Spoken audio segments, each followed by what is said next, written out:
Emotions को control करना मुश्किल नहीं है, बस आपको सही तरीका जानना है और वो तरीका हम अभी डिस्कवर करेंगे। हेलो फ्रेंड्स, आपका स्वागत है आपके अपने चैनल बेटर लाइफ पर।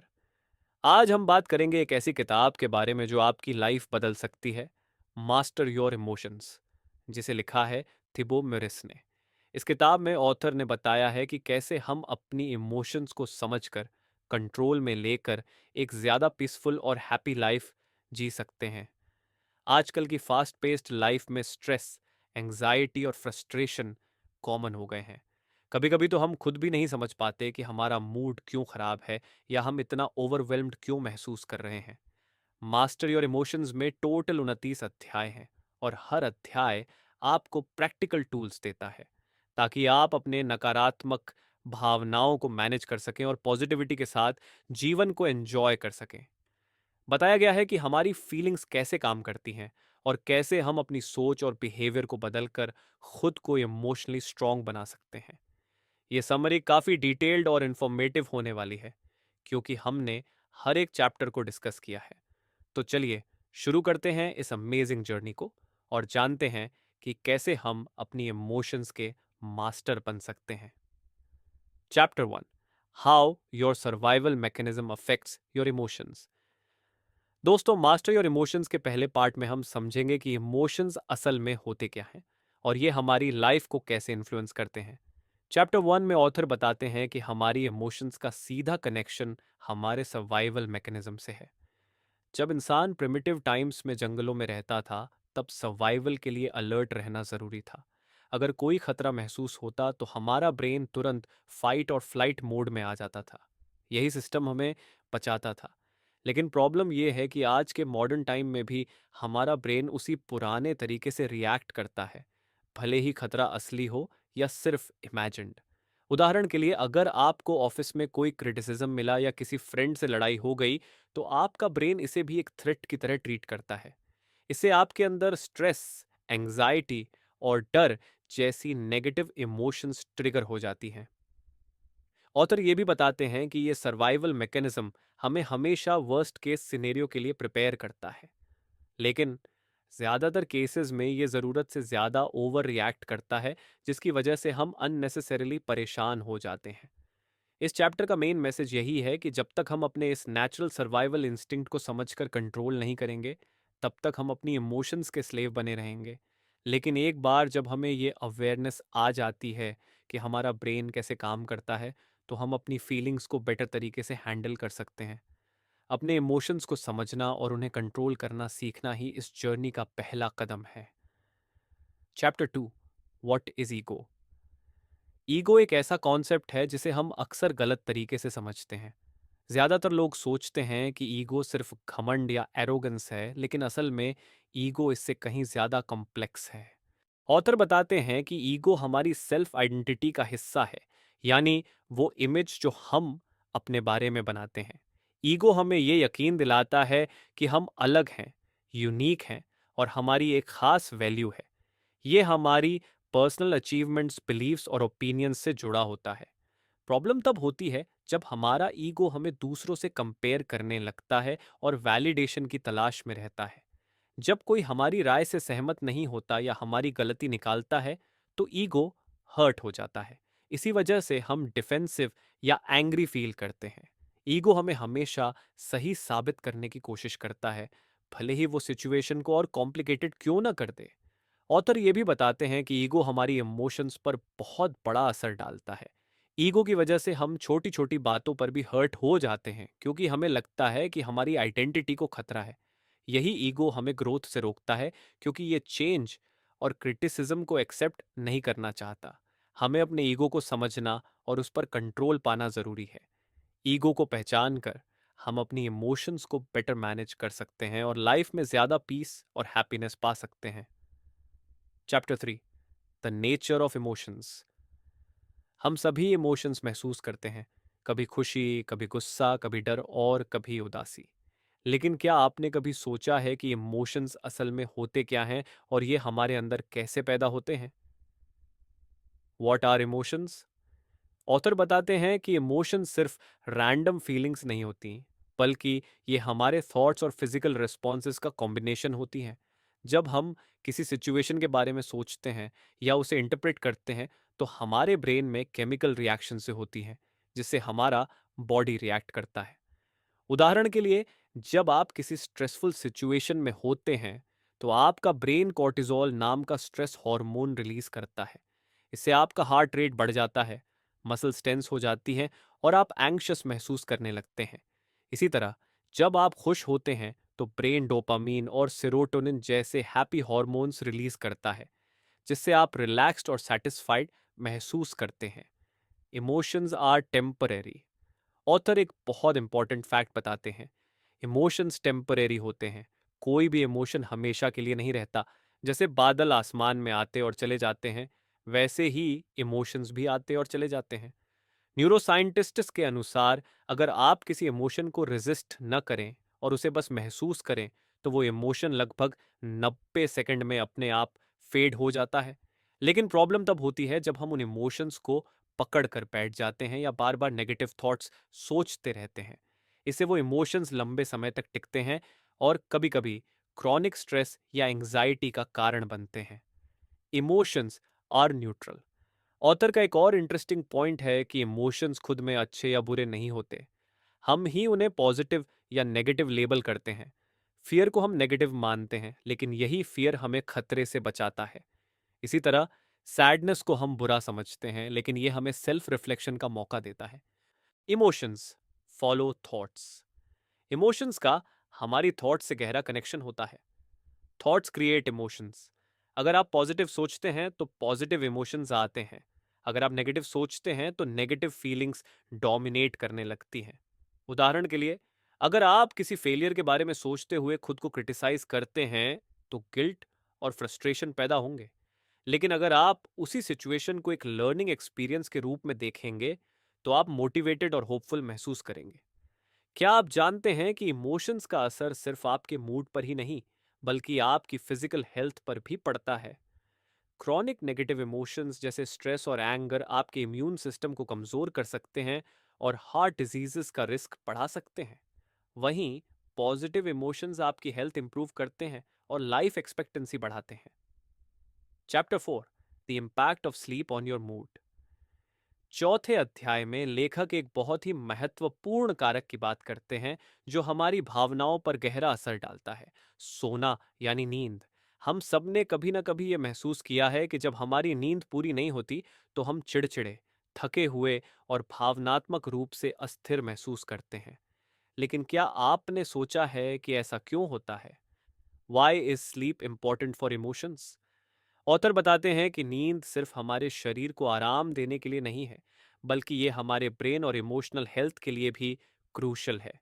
जब हम सोते हैं तो हमारा ब्रेन पूरे दिन की घटनाओं और इमोशंस को प्रोसेस करता है। अच्छी नींद हमारे मूड को रेगुलेट करने, स्ट्रेस को कम करने और इमोशनल बैलेंस बनाए रखने में मदद करती है। स्टडीज के मुताबिक नींद के दौरान हमारा ब्रेन एक खास प्रोसेस से गुजरता है, जिसे इमोशनल रेगुलेशन कहते हैं। स्लीप के समय हमारा ब्रेन अमिगडला, जो फियर और इमोशंस को कंट्रोल करता है, को काल्म करता है और प्री फ्रंटल कॉर्टेक्स, जो लॉजिकल थिंकिंग और डिसीजन मेकिंग के लिए रिस्पॉन्सिबल है, को स्ट्रेंथन करता है। अगर नींद पूरी नहीं होती तो एमिगडला ओवर एक्टिव हो जाती है, जिससे हम ज्यादा रिएक्टिव और इरिटेट महसूस करते हैं। इससे छोटी छोटी बातें भी हमें परेशान करने लगती हैं। वहीं प्रीफ्रंटल कॉर्टेक्स कमजोर हो जाती है, जिससे हम सिचुएशंस को लॉजिकली हैंडल करने की बजाय इमोशनल रिएक्शंस देते हैं। Lack of sleep and negative emotions. Author बताते हैं कि स्लीप डिप्रिवेशन, नींद की कमी, आपके मूड पर बड़ा असर डालती है। एक, बढ़ी हुई असहिष्णुता। कम नींद लेने से छोटी छोटी चीजों पर गुस्सा आना और चिड़चिड़ापन महसूस होना आम है। दूसरा, उच्च तनाव स्तर। नींद की कमी से कोर्टिसोल, तनाव हार्मोन का स्तर बढ़ जाता है, जिससे चिंता और तनाव बढ़ती है। तीन, भावनात्मक अतिरिक्त प्रतिक्रिया। जब आप थके होते हैं तो आप स्थितियों को ज्यादा नकारात्मक रूप से देखते हैं और अतिरिक्त प्रतिक्रिया करने लगते हैं। चौथी कठिनाई है हैंडलिंग इमोशंस। प्रॉपर नींद के बिना आप अपने इमोशंस को कंट्रोल करने में मुश्किल महसूस करते हैं और अक्सर ओवरवेल्म्ड हो जाते हैं। क्या आप जानते हैं कि सिर्फ एक रात की खराब नींद आपके इमोशनल रिस्पॉन्सेस को 60% तक बढ़ा सकती है? एक स्टडी के अनुसार स्लीप डिप्राइव्ड लोग न्यूट्रल फेसेस को भी ज्यादा नेगेटिव और थ्रेटनिंग मानते हैं, जबकि रेस्टेड लोग उन्हें न्यूट्रल ही परसीव करते हैं। How to improve sleep for better emotional health. Author कुछ प्रैक्टिकल टिप्स भी देते हैं ताकि आप अपनी नींद इंप्रूव कर सकें और अपने मूड को बेटर मैनेज कर सकें। पहला, कंसिस्टेंट स्लीप स्केड्यूल। रोज एक ही समय पर सोना और उठना आपकी बॉडी क्लॉक को रेगुलेट करता है। दो, सोने से पहले फोन या लैपटॉप का इस्तेमाल कम करें, क्योंकि ब्लू लाइट आपके ब्रेन को जागते रहने का सिग्नल देती है। तीन, रिलैक्सेशन टेक्निक्स। सोने से पहले डीप ब्रीदिंग या मेडिटेशन करने से माइंड काल्म होता है और नींद जल्दी आती है। चौथा, limit caffeine and heavy meals. दिन के आखिरी हिस्से में कैफीन या हेवी खाना खाने से नींद डिस्टर्ब हो सकती है। तो दोस्तों, अगर आप अगली बार खुद को स्ट्रेस्ड या इरिटेटेड महसूस करें, तो सोचिए, क्या आपकी नींद पूरी हुई है? क्योंकि एक अच्छी नींद ही एक अच्छा मूड ला सकती है। Chapter 5, using your body to influence your emotions. Master your emotions के चैप्टर 5 में ऑथर बताते हैं कि हमारी बॉडी लैंग्वेज और फिजिकल एक्टिविटीज का हमारी इमोशंस पर कितना गहरा असर होता है। अक्सर हम सोचते हैं कि इमोशंस सिर्फ माइंड से कंट्रोल होते हैं, लेकिन सच ये है कि हमारा शरीर भी इमोशंस को इन्फ्लुएंस करता है। पॉस्चर और इमोशंस का कनेक्शन। स्टडीज से पता चला है कि जब आप सीधा खड़े होते हैं या कॉन्फिडेंट पॉस्चर में रहते हैं, तो आपके अंदर पॉजिटिविटी और सेल्फ कॉन्फिडेंस बढ़ता है। वहीं अगर आप झुके हुए या स्लाउच्ड पोजीशन में बैठते हैं, तो आप ज्यादा थका हुआ, उदास या लो महसूस करते हैं। मूवमेंट का इफेक्ट। फिजिकल एक्टिविटी जैसे वॉकिंग, स्ट्रेचिंग या एक्सरसाइज करने से आपके बॉडी में एंडोर्फिन्स रिलीज होते हैं, जो आपके मूड को इंस्टेंटली बूस्ट करते हैं। यहाँ तक कि सिंपल एक्टिविटीज जैसे गहरी सांस लेना या स्माइलिंग भी स्ट्रेस लेवल्स को कम कर सकते हैं और आपको रिलैक्स्ड महसूस कराते हैं। Facial expressions matter. ऑथर एक इंटरेस्टिंग फैक्ट बताते हैं कि जब आप स्माइल करते हैं, इवन अगर आप बिना रीजन के भी मुस्कुराते हैं, तो आपका दिमाग इसे खुशी का सिग्नल मानता है और आप नेचुरली बेटर महसूस करने लगते हैं। इसे फेशियल फीडबैक हाइपोथेसिस कहते हैं। इस चैप्टर का मेन मैसेज ये है कि अगर आप अपने इमोशंस को कंट्रोल करना चाहते हैं, तो अपने पॉस्चर, ब्रीदिंग और मूवमेंट्स पर ध्यान दीजिए। A small change in your body can lead to a big change in your emotions. Chapter 6, using your thoughts to influence your emotions. हमारी थॉट्स का हमारी इमोशंस पर बड़ा असर होता है। हमारा माइंड और इमोशंस एक दूसरे से गहरे जुड़े होते हैं, और जो हम सोचते हैं वही हम महसूस करते हैं। Thoughts create emotions. ऑथर बताते हैं कि हमारी थॉट्स सीधे हमारी फीलिंग्स को शेप करती हैं। अगर आप नेगेटिव थॉट्स सोचते हैं, जैसे मैं कुछ नहीं कर सकता, तो आप निराश और एंग्शियस महसूस करेंगे। वहीं अगर आप पॉजिटिव और एम्पावरिंग थॉट्स अडॉप्ट करते हैं, जैसे मैं इसे कर सकता हूं, तो आपकी इमोशंस भी पॉजिटिव होंगी। Cognitive reframing. A powerful tool जो ऑथर बताते हैं वो है कॉग्निटिव रीफ्रेमिंग। इसका मतलब है एक नेगेटिव थॉट को न्यू पर्सपेक्टिव से देखना। एग्जाम्पल के तौर पर, अगर आप कोई फेलियर महसूस कर रहे हैं, तो इंस्टेड ऑफ फीलिंग बैड, आप उसे लर्निंग एक्सपीरियंस के रूप में देख सकते हैं। इस टेक्निक से आपकी इमोशंस में पॉजिटिव शिफ्ट आती है। सेल्फ टॉक का रोल। हमारे खुद से होने वाली बातें यानी सेल्फ टॉक भी हमारी इमोशंस को इन्फ्लुएंस करती हैं। अगर हम खुद से हार्श और क्रिटिकल बातें करते हैं, तो हमारी सेल्फ एस्टीम और इमोशंस नेगेटिवली अफेक्ट होती है। वहीं अगर हम खुद को सपोर्ट करते हैं और इंकरेज करते हैं, तो हमारी फीलिंग्स इंप्रूव होती हैं। Chapter 7, using your words to influence your emotions. Chapter 7 में ऑथर बताते हैं कि शब्दों का हमारी इमोशंस पर एक शक्तिशाली असर होता है। हमारे द्वारा बोले गए शब्द न केवल दूसरों पर असर डालते हैं, बल्कि ये हमारे अपने मानसिक और भावनात्मक हालात को भी प्रभावित करते हैं। हमारे सेल्फ टॉक यानी खुद से बात करने के तरीके को ऑथर ने इस चैप्टर में महत्वपूर्ण बताया है। जब हम खुद से नेगेटिव बातें करते हैं, जैसे मैं कुछ नहीं कर सकता या मेरे साथ हमेशा बुरा होता है, तो हमारी सबकॉन्शियस माइंड इन्हें सच मानकर हमारी इमोशंस को नेगेटिविटी की ओर खींच लेती है। वहीं अगर हम अपने बारे में सकारात्मक और प्रेरणादायक शब्द इस्तेमाल करते हैं, जैसे मैं केपेबल हूँ या मैं हर चैलेंज का सामना कर सकता हूँ, तो हमारी इमोशनल स्टेट में भी इंप्रूवमेंट आती है। एक और प्रैक्टिकल तरीका है अफर्मेशंस का यूज करना। एफर्मेशंस यानी सकारात्मक वाक्य जो हम बार बार अपने बारे में बोलते हैं, हमारी सोच और भावनाओं को बदल सकते हैं। उदाहरण के तौर पर, मैं हर दिन बेहतर बन रहा हूं या मैं सफलता के रास्ते पर हूं जैसे शब्दों को रोज बोलने से हमारी सबकॉन्शियस माइंड इन विश्वासों को अपनाने लगती है। इसी तरह प्रत्येक बातचीत में शब्दों का चुनाव भी हमारे मूड और भावना पर असर डालता है। अगर आप हर समय नेगेटिव शब्दों का इस्तेमाल करेंगे, जैसे ये मेरे साथ हमेशा गलत होता है या कुछ भी अच्छा नहीं हो रहा, तो आपका दिमाग और शरीर उसी नेगेटिविटी को महसूस करेगा। लेकिन जब आप शब्दों का चुनाव समझदारी से करते हैं और उन्हें पॉजिटिव रखते हैं, जैसे मैं यह सीखने के लिए तैयार हूं या मेरे पास नए अवसर हैं, तो आपकी इमोशनल एनर्जी बदलने लगती है। Facts and practical steps. एक, पॉजिटिव सेल्फ टॉक। खुद से सकारात्मक बातों का अभ्यास करें। अपनी दिनचर्या में इस बात का ध्यान रखें कि आप अपने बारे में क्या कहते हैं। दो, डेली अफर्मेशंस। हर दिन कुछ अफर्मेशंस बोलने की आदत डालें। इसे अपने दिन की शुरुआत में या सोने से पहले करें। तीसरी भाषा का नाम है ग्रेटफुल। धन्यवाद या मैं आभारी हूं जैसे शब्दों का प्रयोग अपनी फीलिंग्स को शिफ्ट करने के लिए करें। यह आपके अंदर पॉजिटिव इमोशंस को पैदा करेगा। चौथा, चुनौतीपूर्ण शब्द चुनें।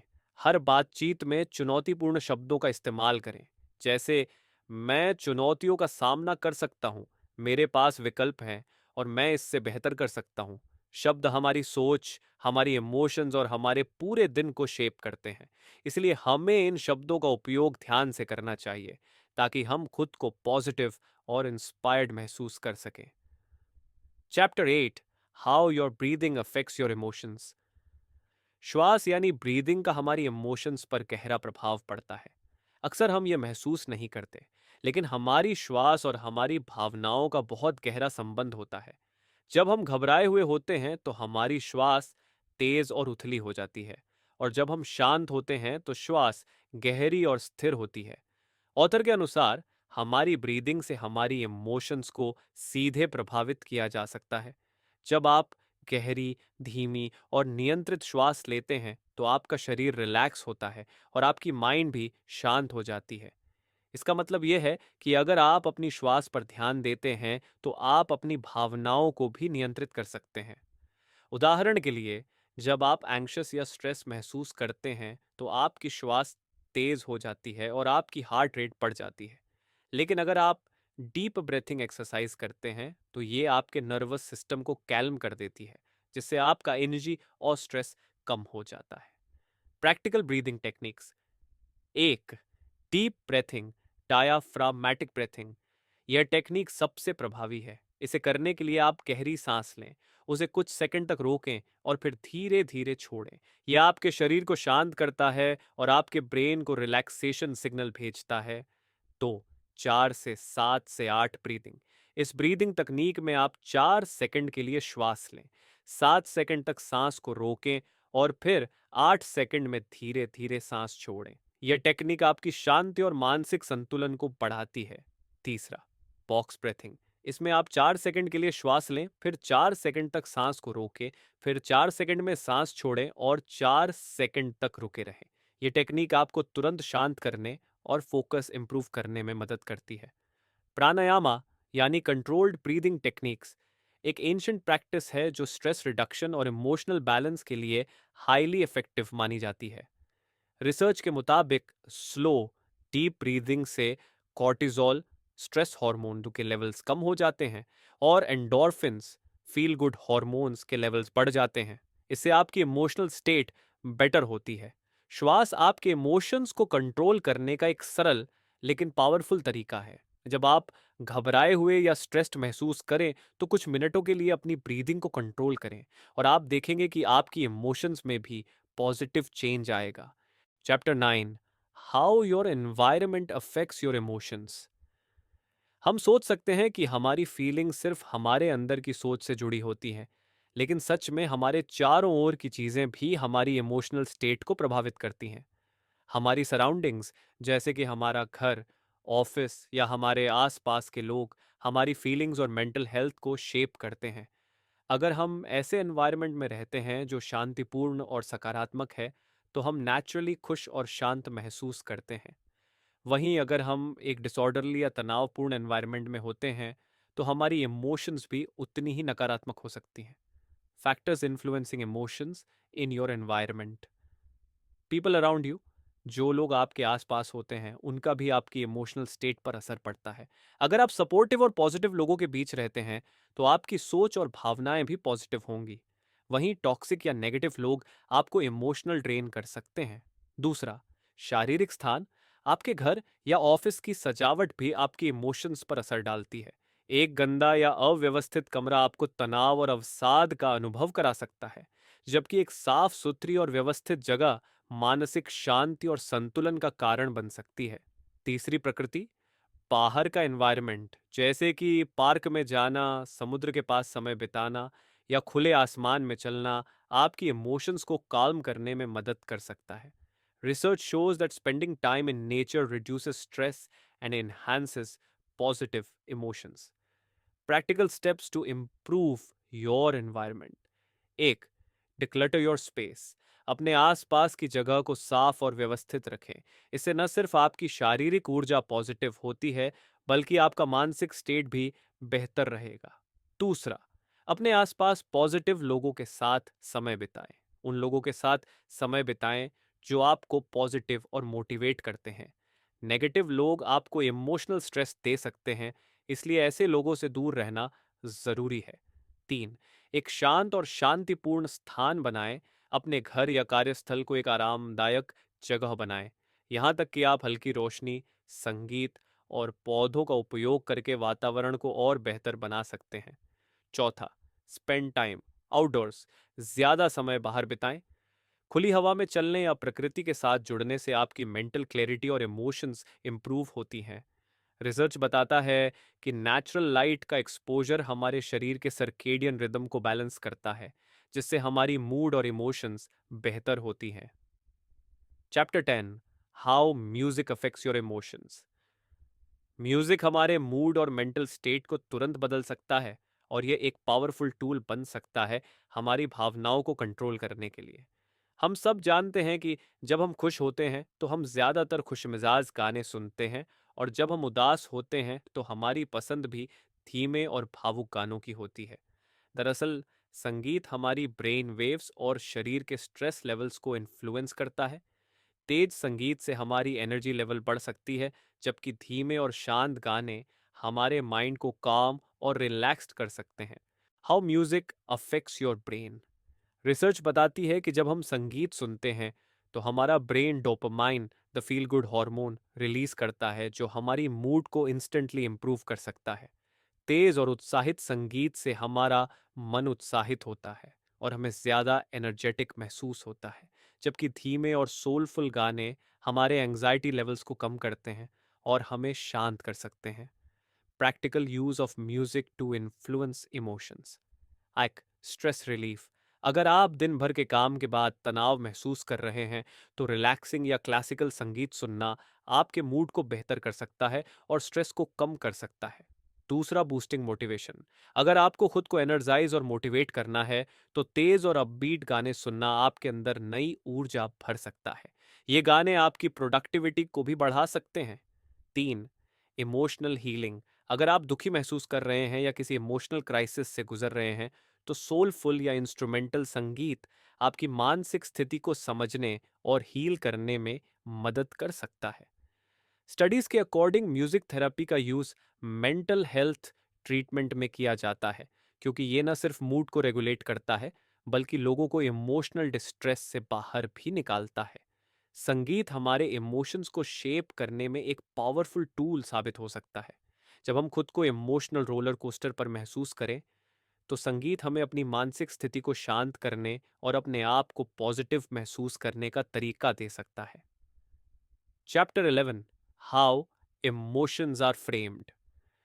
हमारी इमोशंस उसी तरह से फ्रेम्ड होती हैं जैसे हम किसी सिचुएशन को परसीव करते हैं।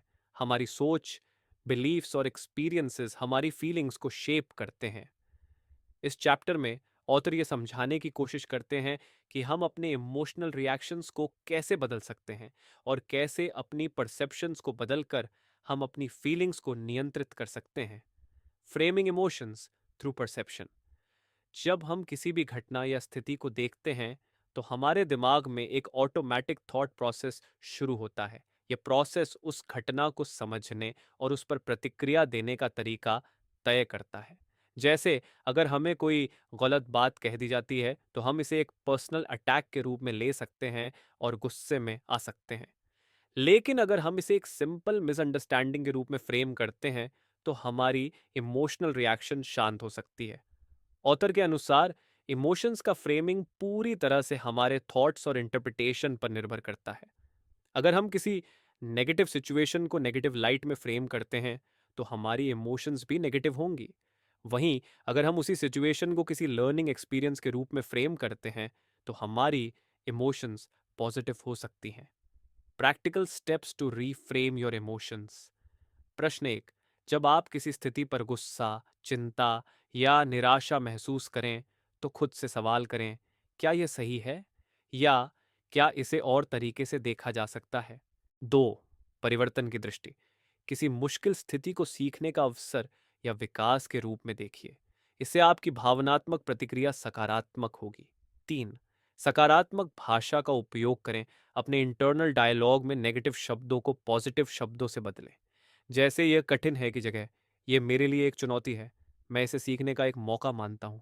चौथा, फोकस ऑन सॉल्यूशंस। अगर आप किसी प्रॉब्लम में फंसे हुए हैं तो सिर्फ उस प्रॉब्लम पर फोकस करने के बजाय उस प्रॉब्लम का सॉल्यूशन सोचने की कोशिश करें। इससे आपकी इमोशंस कंट्रोल्ड रहती हैं। साइकोलॉजिस्ट इसका कहना है कि कॉग्निटिव रीफ्रेमिंग एक ऐसी टेक्निक है जिसे आप अपनी डेली लाइफ में यूज कर सकते हैं ताकि आप अपनी नेगेटिव फीलिंग्स को पॉजिटिव इमोशंस में बदल सकें। ये टेक्निक आपकी इमोशनल वेलबीइंग को सिग्निफिकेंटली इंप्रूव कर सकती है। Chapter 12, changing your interpretation. किसी भी घटना या स्थिति को हम किस तरह से देखते हैं वही हमारी इमोशंस को आकार देता है। दरअसल हमारी इमोशनल रिस्पॉन्सेज हमारी इंटरप्रिटेशंस पर आधारित होती हैं। इसी चैप्टर में ऑथर बताते हैं कि कैसे हम अपनी इंटरप्रिटेशन बदलकर अपनी इमोशंस को कंट्रोल कर सकते हैं। हम सभी जानते हैं कि दो लोग एक ही घटना पर अलग अलग तरीके से प्रतिक्रिया कर सकते हैं। उदाहरण के लिए, अगर किसी व्यक्ति को किसी मीटिंग में आलोचना का सामना करना पड़ता है तो एक व्यक्ति इसे अपनी गलतियों का पहचान और सुधारने का मौका मान सकता है, जबकि दूसरा इसे अपनी असफलता के रूप में देख सकता है और दुखी हो सकता है। यही वह जगह है जहां इंटरप्रिटेशन का महत्व बढ़ता है।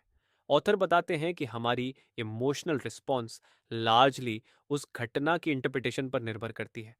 अगर हम किसी भी सिचुएशन को नेगेटिव पर्सपेक्टिव से देखते हैं तो हमारी फीलिंग्स भी नेगेटिव होंगी। वहीं अगर हम उसी घटना को पॉजिटिव या न्यूट्रल तरीके से देखें तो हमारी इमोशनल रिएक्शन भी बदल सकती है। Practical ways to change your interpretation. एक, लुक फॉर पॉजिटिव एंगल। जब भी आपको कोई नेगेटिव सिचुएशन मिले तो उसके अंदर पॉजिटिव एस्पेक्ट्स ढूंढने की कोशिश करें। जैसे अगर आपको कोई नेगेटिव फीडबैक मिलती है तो इसे अपने सुधार के लिए एक कदम समझे। दूसरा, चुनौती नकारात्मक विचार। अगर आपके मन में नकारात्मक विचार आ रहे हैं, जैसे मैं हमेशा गलत करता हूं, तो खुद से सवाल करें, क्या यह सच है और क्या इसे और तरीके से देखा जा सकता है। तीन, एक नई कहानी बनाएं। अपनी मानसिक नैरेटिव को बदलने की कोशिश करें। यदि आपने किसी कठिन परिस्थिति में नकारात्मक रूप से सोचने की आदत डाल ली है तो उस घटना को अब एक अलग कहानी के रूप में देखें, जैसे कि आपने उसमें कुछ नया सीखा या अपनी क्षमता को पहचाना। रिसर्च के मुताबिक रीफ्रेमिंग और कॉग्निटिव रिस्ट्रक्चरिंग जैसी टेक्निक्स से हम अपनी थिंकिंग और इंटरप्रिटेशन को बदल सकते हैं, जो सीधे हमारी इमोशनल वेलबीइंग को बेहतर बनाती हैं। ये चैप्टर हमें ये सिखाता है कि हम अपनी इमोशंस को बदलने के लिए अपनी इंटरप्रिटेशन को बदल सकते हैं। जिस तरह से हम किसी घटना को देखते हैं वही हमारी इमोशनल रिस्पॉन्स तय करता है। अपनी इंटरप्रिटेशन को समझदारी से बदलकर हम अपनी भावनाओं को सकारात्मक दिशा में मोड़ सकते हैं। Chapter 13, letting go of your emotions. अक्सर हम अपनी नेगेटिव या इंटेंस फीलिंग्स को अंदर ही अंदर दबाए रखते हैं, जिससे वो और बढ़ जाती हैं। इस चैप्टर में ऑथर बताते हैं कि हमारी इमोशंस को पकड़ कर रखने से हमारी मानसिक और भावनात्मक स्वास्थ्य पर बुरा असर पड़ सकता है। हमें अपनी भावनाओं को समझने, स्वीकारने और फिर उन्हें जाने देने का तरीका सीखना चाहिए। इमोशंस जैसे कि गुस्सा, दुख, चिंता या डर हमारी नेचुरल रिस्पॉन्सेज होती हैं, लेकिन अगर इन्हें लंबे समय तक रखा जाए तो ये हमारी लाइफ को प्रभावित कर सकती है। जब हम इन इमोशंस को छोड़ने का तरीका नहीं जानते तो ये फीलिंग्स हमारे शरीर में ही जमा हो जाती हैं और तनाव, एंग्जाइटी या डिप्रेशन जैसी समस्याएं पैदा करती हैं। ऑथर के अनुसार लेट गो का मतलब यह नहीं है कि हम अपनी इमोशंस को नकार दें या इग्नोर करें, बल्कि इसका मतलब है कि हम इन इमोशंस को बिना जजमेंट के महसूस करें और फिर इन्हें नेचुरली छोड़ दें। अगर हम अपने इमोशंस को अपनी पहचान के हिस्से के रूप में नहीं देखेंगे तो हम उन्हें अधिक आसानी से छोड़ सकते हैं। Practical steps to let go of your emotions. एक, अपनी भावनाओं को पहचानना और महसूस करना जरूरी है। जब भी आप गुस्सा, दुख या तनाव महसूस करें तो खुद से पूछें, क्या मैं इस मोमेंट में क्या महसूस कर रहा हूं, और इस फीलिंग को स्वीकारें। दूसरा, रिलीज थ्रू एक्सप्रेशन। अपनी भावनाओं को व्यक्त करने का तरीका ढूंढें। यह बातचीत, लिखाई या कला के रूप में हो सकता है। जब आप अपनी भावनाओं को बाहर निकालते हैं तो आपका मन हल्का होता है और आप उन्हें छोड़ सकते हैं। तीसरा अभ्यास, माफी। कई बार हमें अपनी भावनाओं को छोड़ने में मुश्किल होती है क्योंकि हम किसी के प्रति गुस्सा या घृणा महसूस करते हैं। माफ करने से आप न सिर्फ उस व्यक्ति को बल्कि खुद को भी भावनात्मक रूप से मुक्त कर सकते हैं। चौथा, माइंडफुलनेस और मेडिटेशन। माइंडफुलनेस टेक्निक्स जैसे कि ध्यान और श्वास पर ध्यान केंद्रित करना आपकी इमोशंस को शांत करने और उन्हें छोड़ने में मदद कर सकती है। जब आप अपने थॉट्स और फीलिंग्स को बिना जजमेंट के देख सकते हैं तो आप उन्हें धीरे धीरे जाने दे सकते हैं। पांचवा, लेटिंग गो ऑफ द पास्ट। पुराने गम, कड़वाहट या यादें हमें हमारी इमोशन से बांध सकती हैं। इनसे छुटकारा पाने के लिए हमें अपनी पास्ट एक्सपीरियंसेस को समझने और उन्हें एक नए पर्सपेक्टिव से देखना चाहिए। रिसर्च बताता है कि जब हम रिलीज या लेट गो करते हैं तो हमारे शरीर में स्ट्रेस हार्मोन्स कम हो जाते हैं और एंडोर्फिन्स, फील गुड हार्मोन्स का स्तर बढ़ता है। इसका मतलब यह है कि अपनी इमोशंस को छोड़ने से हम शारीरिक और मानसिक रूप से स्वस्थ महसूस करते हैं। ये चैप्टर हमें यह सिखाता है कि हमें अपनी इमोशंस को दबाकर नहीं रखना चाहिए, बल्कि उन्हें सही तरीके से महसूस करने और फिर उन्हें जाने देने का तरीका अपनाना चाहिए। जब हम अपनी फीलिंग्स को रिलीज करते हैं तो हम अपनी मेंटल पीस और इमोशनल फ्रीडम को बढ़ा सकते हैं। Chapter 14, conditioning your mind to experience more positive emotions. इस चैप्टर में ऑथर हमें सिखाते हैं कि हम अपनी इमोशंस को कंट्रोल करने के लिए अपने माइंड को कैसे कंडीशन कर सकते हैं। अक्सर हम अपनी इमोशंस को बाहरी घटनाओं और परिस्थितियों से जोड़ते हैं, लेकिन अगर हम अपने माइंड को पॉजिटिव थिंकिंग और हैबिट्स के लिए ट्रेन करते हैं तो हम अपनी फीलिंग्स को आसानी से सकारात्मक दिशा में मोड़ सकते हैं। हमारा दिमाग उसी तरह सोचता है जैसे हम उसे सोचने के लिए सिखाते हैं। अगर हम हमेशा नेगेटिव सोचते हैं तो हमारी इमोशंस भी नेगेटिव होंगी। वहीं अगर हम पॉजिटिव थिंकिंग को अपनी डेली लाइफ का हिस्सा बनाते हैं तो हमारी इमोशंस भी नेचुरली पॉजिटिव होंगी। एक प्रैक्टिकल स्टेप ये है कि आप हर दिन सुबह या रात को अपने जीवन की उन चीज़ों को लिखें जिनके लिए आप आभारी हैं। इससे आपकी सोच में सकारात्मक बदलाव आएगा और आपकी इमोशनल वेलबींग बेहतर होगी। इसके अलावा आप हर दिन कुछ मिनट निकालकर खुद को खुश और सफल होते हुए विजुलाइज कर सकते हैं। जब आप अपनी मेंटल इमेजेस को पॉजिटिव डायरेक्शन में बदलते हैं तो आपकी इमोशंस भी नेचुरली पॉजिटिव हो जाएंगी। ये चैप्टर हमें यह सिखाता है कि हम अपनी थिंकिंग और हैबिट्स को बदलकर अपनी इमोशंस को कंट्रोल कर सकते हैं। जैसे ही हम अपने माइंड को पॉजिटिव सोच और हैबिट से भरते हैं, हमारी फीलिंग्स भी नेचुरली सकारात्मक हो जाती हैं और हम अधिक खुश और शांत महसूस करते हैं। Chapter 15, changing your emotions by changing your behaviour. हमारी इमोशंस को बदलने का एक और प्रभावी तरीका है अपने बिहेवियर को बदलना। अक्सर हम अपनी फीलिंग्स को एक्सटर्नल सर्कमस्टांसेस से जोड़ते हैं, लेकिन ऑथर के अनुसार अगर हम अपनी एक्शंस और बिहेवियर को बदलते हैं तो हमारी इमोशंस भी बदलने लगती हैं। इस चैप्टर में हम जानेंगे कि कैसे हम अपने बिहेवियर में बदलाव करके अपनी इमोशंस को कंट्रोल कर सकते हैं। हमारा बिहेवियर हमारी इंटरनल फीलिंग्स को डायरेक्टली प्रभावित करता है। जब हम अपने एक्शंस को सकारात्मक दिशा में मोड़ते हैं तो हमारी थिंकिंग और इमोशंस भी नेचुरली उस दिशा में बदलने लगती हैं। अगर हम नेगेटिव सिचुएशन में भी पॉजिटिव रिस्पॉन्स देते हैं तो हमारी इमोशनल स्टेट भी शांत और संतुलित रहती है। यह कोई क्विक फिक्स नहीं है, बल्कि एक ऑनगोइंग प्रोसेस है। हमें अपनी हैबिट्स और एक्शंस पर लगातार काम करना होगा। जब भी आप खुद को गुस्से या तनाव में महसूस करें तो तुरंत अपने बिहेवियर को बदलने की कोशिश करें। एक स्मॉल एक्शन जैसे कि डीप ब्रेथ लेना या थोड़ी देर के लिए चलना आपकी फीलिंग्स को तुरंत बदल सकता है। इसी तरह अगर आप चाहते हैं कि आपकी इमोशंस पॉजिटिव हो तो अपने बिहेवियर को वैसे शेप करें जैसे आप पहले से ही पॉजिटिव और खुश महसूस कर रहे हों। रिसर्च से यह साबित होता है कि हमारे बिहेवियर में छोटे छोटे बदलाव हमारी इमोशंस पर गहरा असर डाल सकते हैं। जब हम अपनी एक्शंस को पॉजिटिव हैबिट्स के साथ जोड़ते हैं तो हमारी मेंटल हेल्थ और इमोशनल वेलबीइंग भी बेहतर होती है। Chapter 16, changing your emotions by changing your environment. हम जो जगह, लोग और परिस्थितियों में रहते हैं वे हमारी भावनाओं को प्रभावित कर सकती हैं। अगर हम अपनी इमोशंस को बदलना चाहते हैं तो हमें अपने एनवायरनमेंट में बदलाव करना ज़रूरी हो सकता है। हमारी सराउंडिंग्स हमारी इमोशनल स्टेट को इन्फ्लुएंस करती है।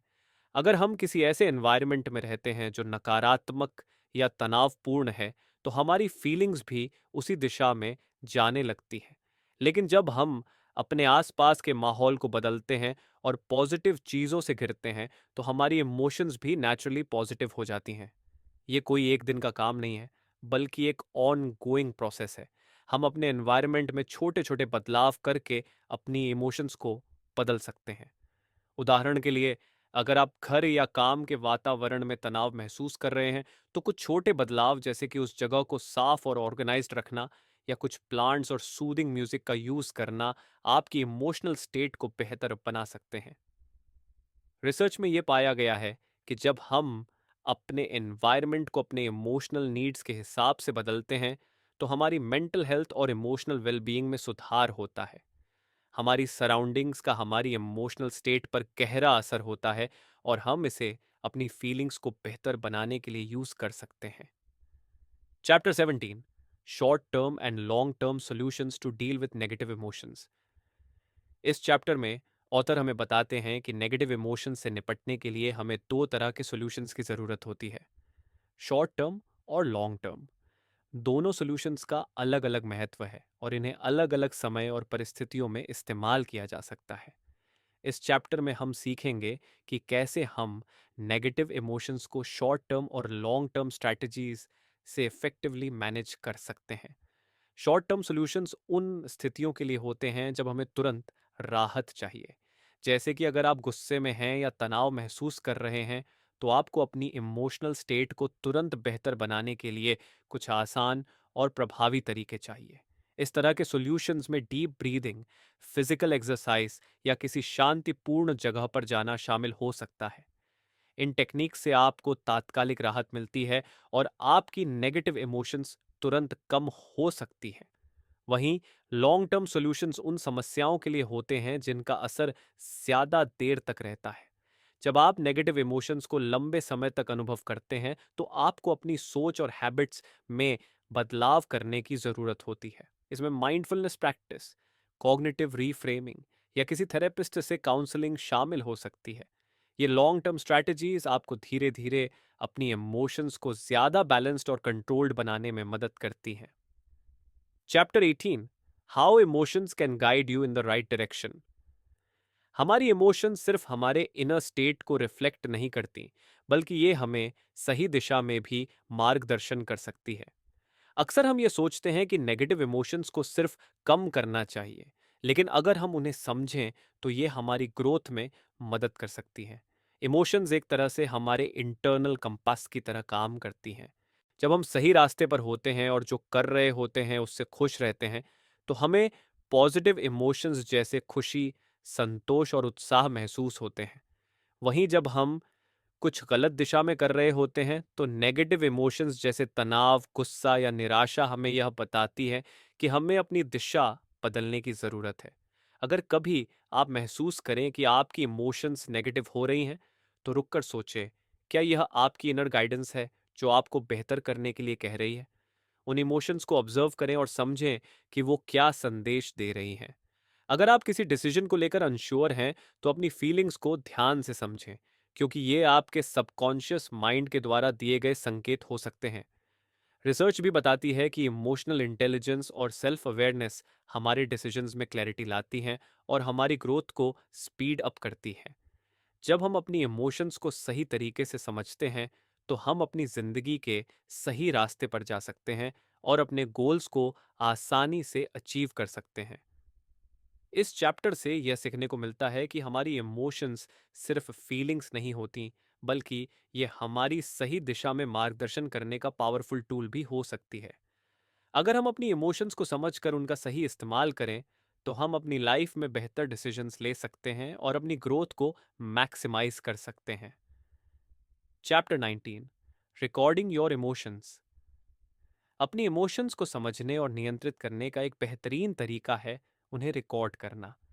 जब हम अपनी भावनाओं को लिखते हैं, तो न सिर्फ हम उन्हें स्पष्ट रूप से पहचान सकते हैं, बल्कि हम ये भी समझ सकते हैं कि ये इमोशंस कहाँ से उत्पन्न हो रही हैं। रिकॉर्डिंग हमारी इमोशंस का एक पावरफुल टूल है, क्योंकि ये हमें सेल्फ अवेयरनेस और इमोशनल क्लैरिटी प्रदान करता है। जब हम अपनी फीलिंग्स को किसी जर्नल या डायरी में लिखते हैं, तो हम अपनी इमोशनल पैटर्न्स को आसानी से ट्रैक कर सकते हैं। इससे हमें यह जानने में मदद मिलती है कि किस चीज़ से हमारी इमोशंस ट्रिगर हो रही हैं और किस परिस्थिति में हम ज़्यादा नेगेटिव या पॉजिटिव महसूस करते हैं। इस प्रक्रिया से हम अपने इमोशनल ट्रिगर्स को पहचान सकते हैं और उस हिसाब से अपनी रिस्पॉन्सेस को सुधार सकते हैं। एक अच्छी शुरुआत के लिए आप रोज रात को अपने दिन भर की इमोशंस को लिख सकते हैं।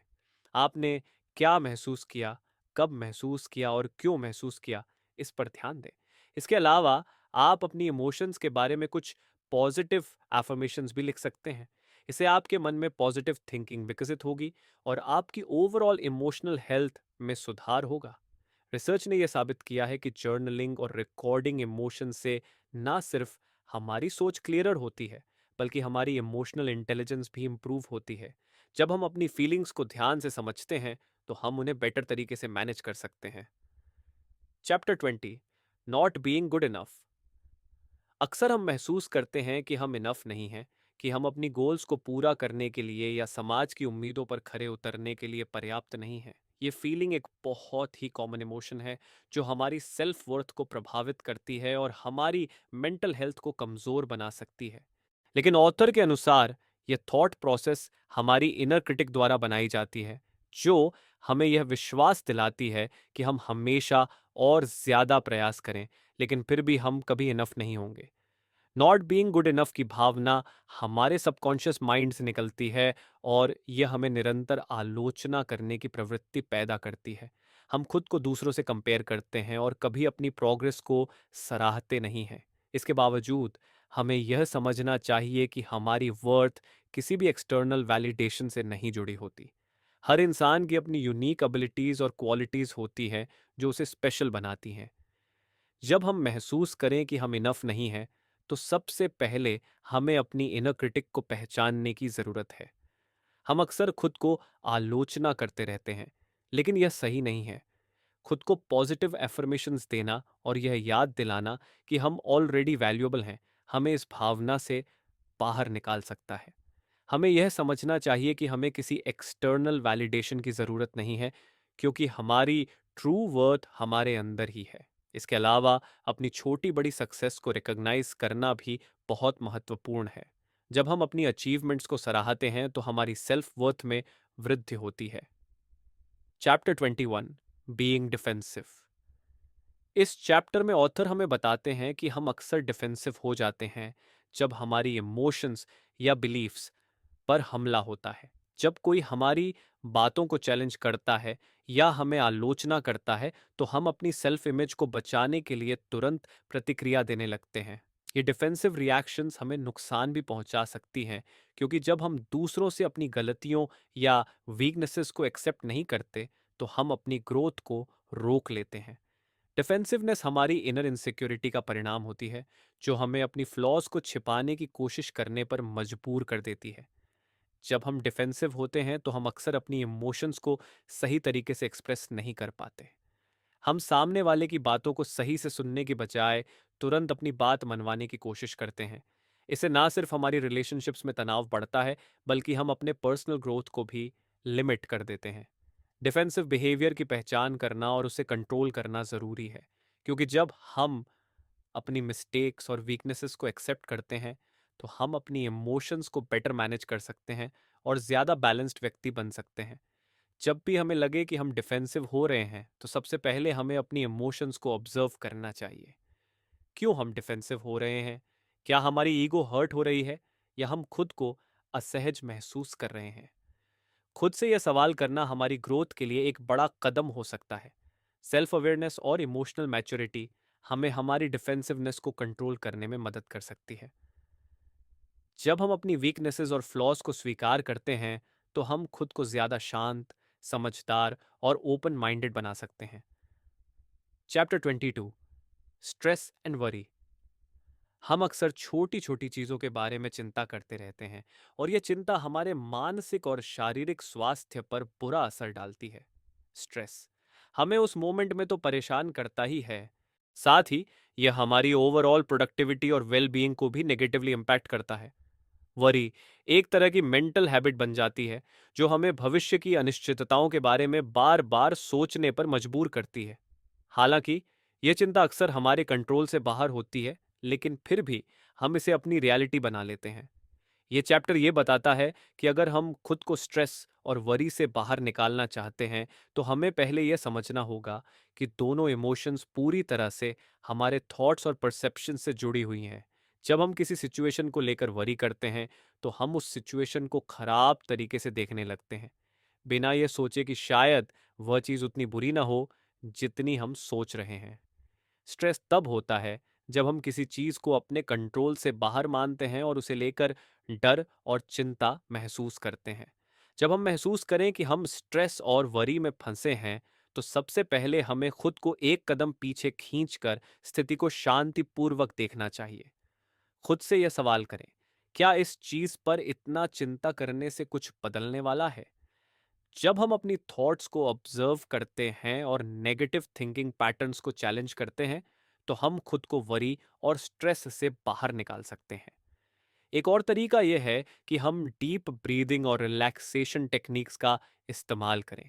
इनसे हमारी नर्वस सिस्टम शांत होती है और हम ज़्यादा बेहतर तरीके से अपनी इमोशंस को मैनेज कर पाते हैं। रिसर्च भी यह कहती है कि माइंडफुलनेस और स्ट्रेस मैनेजमेंट टेक्निक्स हमें मेंटल क्लैरिटी और इमोशनल कंट्रोल प्रदान करती है। Chapter 23, caring what people think of you. हम अक्सर दूसरों की राय को अपनी सेल्फ वर्थ से जोड़ देते हैं। जब हम ज़्यादा ये सोचते हैं कि लोग हमारे बारे में क्या सोचेंगे, तो हम अपनी ज़िंदगी के फैसले उन्हीं की इच्छाओं और उम्मीदों के हिसाब से लेने लगते हैं। इस तरह का बिहेवियर हमारी पर्सनल ग्रोथ को रोक सकता है, क्योंकि हम अपनी ट्रू सेल्फ को दबाकर दूसरों की मान्यताओं को अपनी ज़िंदगी में शामिल कर लेते हैं। दरअसल यह पीपल प्लीजिंग मेंटालिटी हमें अपने अंदर की आवाज़ सुनने से रोकती है, और हम दूसरों की अप्रूवल पाने के लिए लगातार प्रयास करते रहते हैं। जब हम केयर करते हैं कि लोग हमारे बारे में क्या सोचते हैं, तो हम खुद को हमेशा असुरक्षित महसूस करते हैं। हमें यह समझना चाहिए कि किसी और का ओपिनियन हमारे अंदर की हैप्पीनेस और कॉन्फिडेंस को नहीं डिफाइन करता। इमोशनल इंडिपेंडेंस और सेल्फ एक्सेप्टेंस यही सिखाती है कि हमें दूसरों के विचारों को अपनी जिंदगी पर हावी नहीं होने देना चाहिए। हर इंसान का परसेप्शन अलग होता है, और अगर हम अपनी सेल्फ वर्थ दूसरों की राय पर आधारित रखेंगे, तो हम कभी भी अपने ट्रू पोटेंशियल को नहीं पहचान पाएंगे। अगर हम अपनी ज़िंदगी में खुश रहना चाहते हैं, तो सबसे पहले हमें दूसरों के जजमेंट से खुद को मुक्त करना होगा। जब भी हमें लगे कि हम किसी की राय से प्रभावित हो रहे हैं, तो हमें खुद से यह सवाल करना चाहिए कि क्या यह राय सच में मेरी हैप्पीनेस को प्रभावित करती है। इस सवाल का जवाब हमें अपनी जिंदगी में आत्मविश्वास और क्लैरिटी लाने में मदद करेगा। जब हम खुद को बिना किसी एक्सटर्नल वैलिडेशन के स्वीकार करते हैं, तो हम नेचुरली ज्यादा आत्मनिर्भर और शांतिपूर्ण महसूस करते हैं। रिसर्च भी कहती है कि जब हम अपनी सेल्फ वर्थ को दूसरों की राय से अलग रखते हैं, तो हम मानसिक रूप से ज्यादा मजबूत और इमोशनली रिजिलियंट बनते हैं। यह चैप्टर हमें यह सिखाता है कि हमारी खुशियां और सफलता दूसरों के विचारों पर निर्भर नहीं होनी चाहिए। हमें अपनी जिंदगी में अपने बिलीव्स और वैल्यूज को प्रायोरिटाइज करना चाहिए, ताकि हम अपनी ट्रू पोटेंशियल को पहचान सकें और अपनी जिंदगी में रियल हैप्पीनेस पा सकें। Chapter 24, resentment. रिजेंटमेंट एक ऐसी इमोशन है जो हमारी इमोशनल वेलबींग को धीरे धीरे खा जाती है। ये तब उत्पन्न होती है जब हम महसूस करते हैं कि किसी ने हमसे अन्याय किया है, या जब हम खुद को किसी सिचुएशन में विक्टिम महसूस करते हैं। अक्सर हम इसे दबा कर रख लेते हैं, लेकिन समय के साथ यह नेगेटिव एनर्जी हमारे अंदर जमा होती रहती है। जब हम रिजेंटमेंट को अपनी इमोशंस में शामिल कर लेते हैं, तो ये हमारी सोच को क्लाउड कर देती है और हमें जीवन में खुशी और शांति महसूस नहीं होने देती। जब हम दूसरों के साथ किसी घटना को लेकर नाराज होते हैं, तो हम इसे बार बार अपने मन में रिप्ले करते रहते हैं, और यही हमारी फीलिंग्स को और बिगाड़ता है। ये हमें अपने भीतर एक बिटरनेस की भावना पैदा कर देता है, जो हमारे मेंटल हेल्थ को नुकसान पहुंचाती है। हम उन लोगों या घटनाओं को माफ नहीं कर पाते जो हमें हर्ट कर चुके होते हैं, और इस वजह से हम खुद को इमोशनल पेन में घसीटते रहते हैं। अगर हम रिजेंटमेंट से बाहर आना चाहते हैं, तो सबसे पहली चीज ये है कि हमें इस फीलिंग को एक्नॉलेज करना होगा। जब हम अपने अंदर की गुस्से और फ्रस्ट्रेशन को पहचानते हैं, तो हम उसे सुधारने के लिए कदम उठा सकते हैं। सबसे पहले हमें यह समझना चाहिए कि फॉरगिवनेस सिर्फ सामने वाले को नहीं, बल्कि खुद को भी शांति देने के लिए जरूरी है। हमें यह याद रखना चाहिए कि रिजेंटमेंट रखने से किसी और का कुछ नहीं बिगड़ता, बल्कि हम खुद को ही इमोशनल और मानसिक रूप से नुकसान पहुंचाते हैं। जब हम अपने अंदर के गुस्से और नफरत को छोड़ते हैं, तो हम अपनी इमोशंस को ज्यादा फ्रीली और पॉजिटिवली महसूस कर सकते हैं। इस प्रक्रिया में सेल्फ रिफ्लेक्शन और फॉरगिवनेस बहुत महत्वपूर्ण होते हैं। रिजेंटमेंट को छोड़ने का मतलब यह नहीं कि हम किसी के साथ हुए अन्याय को सही ठहराते हैं, बल्कि इसका मतलब है कि हम खुद के लिए पीस और हैप्पीनेस की ओर बढ़ रहे हैं। Chapter 25, jealousy. जेलसी एक ऐसी इमोशन है जो हमें खुद से और दूसरों से दूर कर सकती है। यह तब होती है जब हम किसी और के पास जो कुछ है, उसे खुद के पास न पाकर महसूस करते हैं कि हम पीछे रह गए हैं।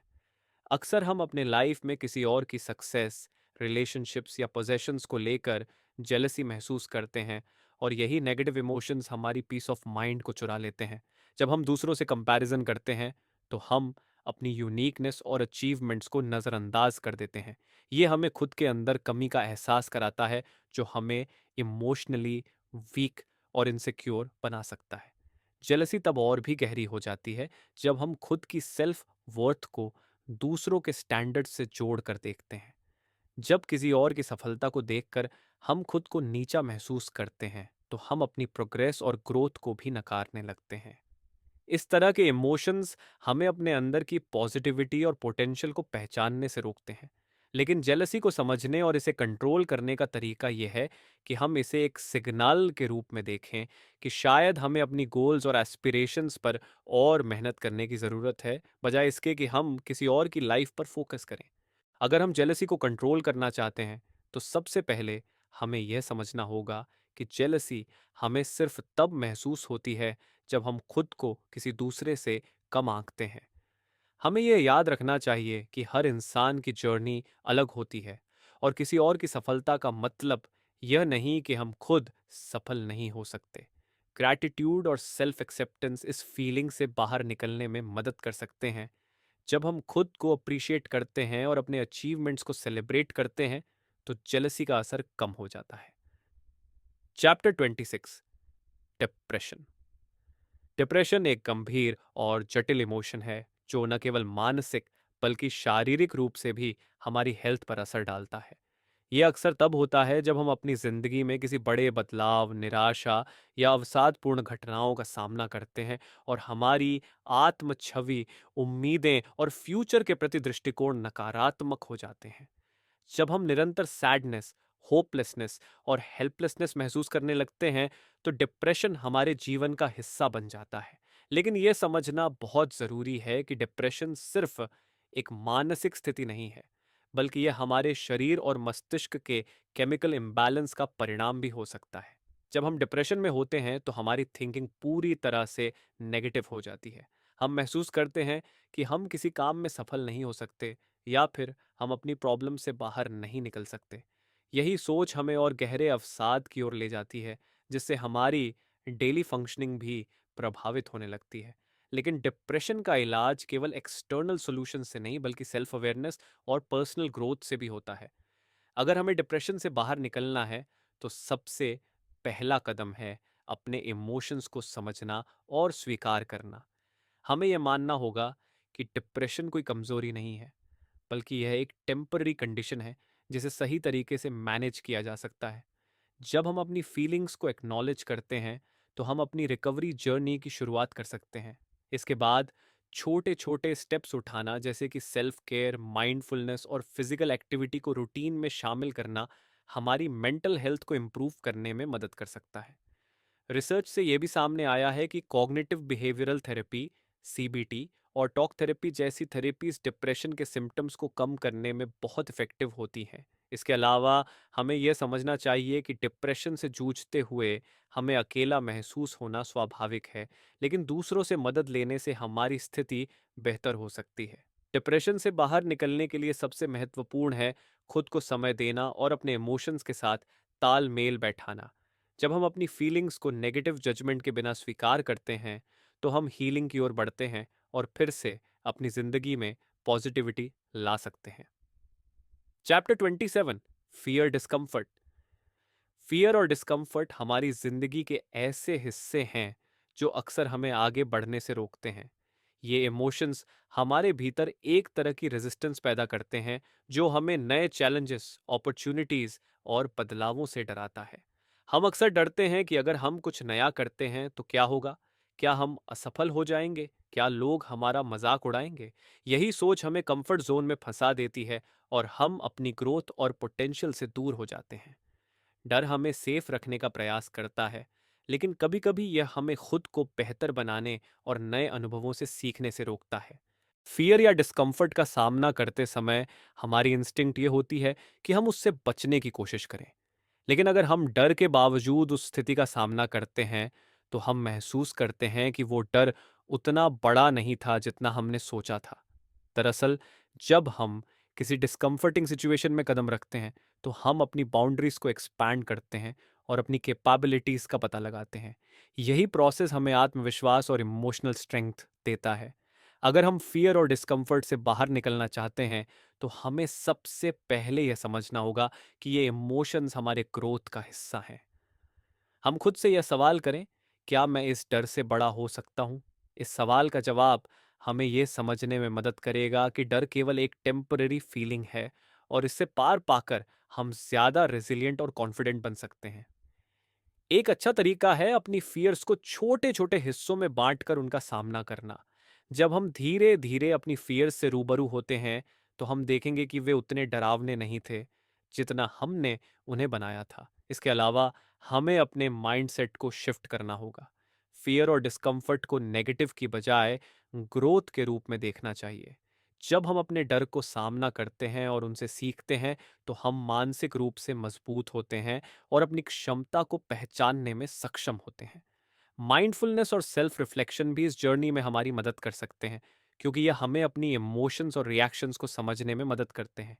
फियर और डिस्कम्फर्ट से बाहर निकलना हमारा कॉन्शियस डिसीजन होना चाहिए, क्योंकि यही कदम हमें लाइफ में आगे बढ़ने और अपनी ट्रू पोटेंशियल को पहचानने की दिशा में मदद करते हैं।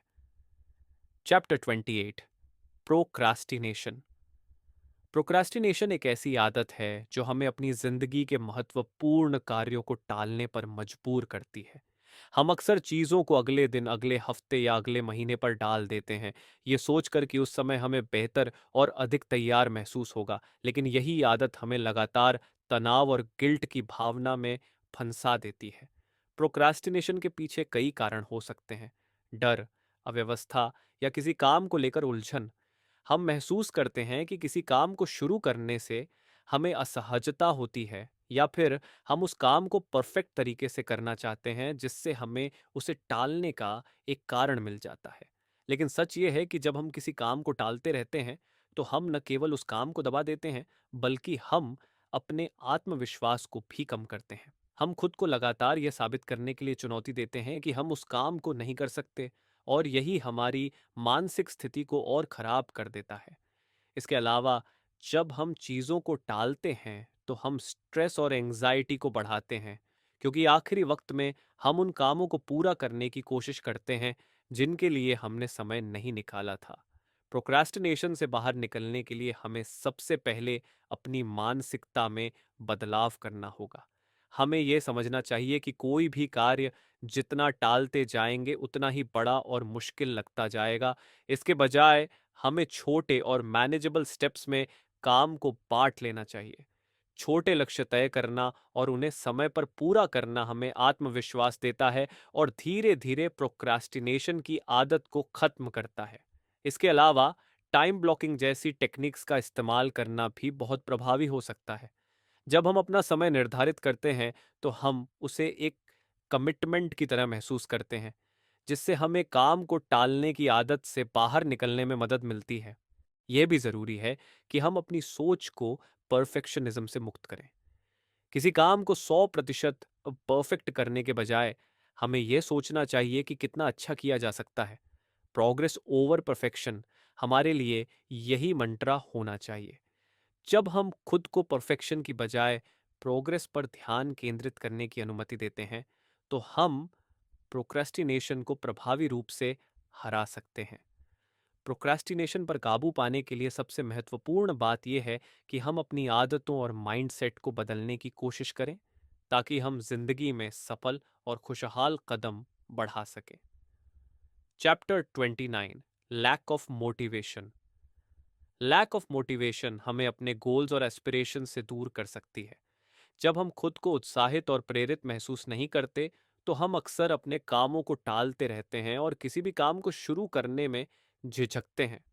ये महसूस होना कि हमें किसी चीज़ को करने की आवश्यकता नहीं है, या फिर उस काम का कोई उद्देश्य नहीं है, हमारे भीतर नकारात्मकता और आलस्य को जन्म देता है। ये फीलिंग तब और बढ़ जाती है जब हम खुद को दूसरों से कंपेयर करते हैं, या फिर जब हमें यह महसूस होता है कि हम किसी दिशा में आगे नहीं बढ़ रहे हैं। मोटिवेशन का न होना अक्सर तब होता है जब हम अपने बड़े गोल्स को छोटे स्टेप्स में नहीं तोड़ पाते। हम सोचते हैं कि हमें किसी बड़े लक्ष्य को तुरंत ही हासिल करना है, और यही सोच हमें ओवरवेल्म्ड कर देती है। लैक ऑफ मोटिवेशन की वजह से हम छोटी छोटी प्रगति को नज़रअंदाज कर देते हैं, और इससे हमारी आत्मविश्वास भी कम हो जाता है।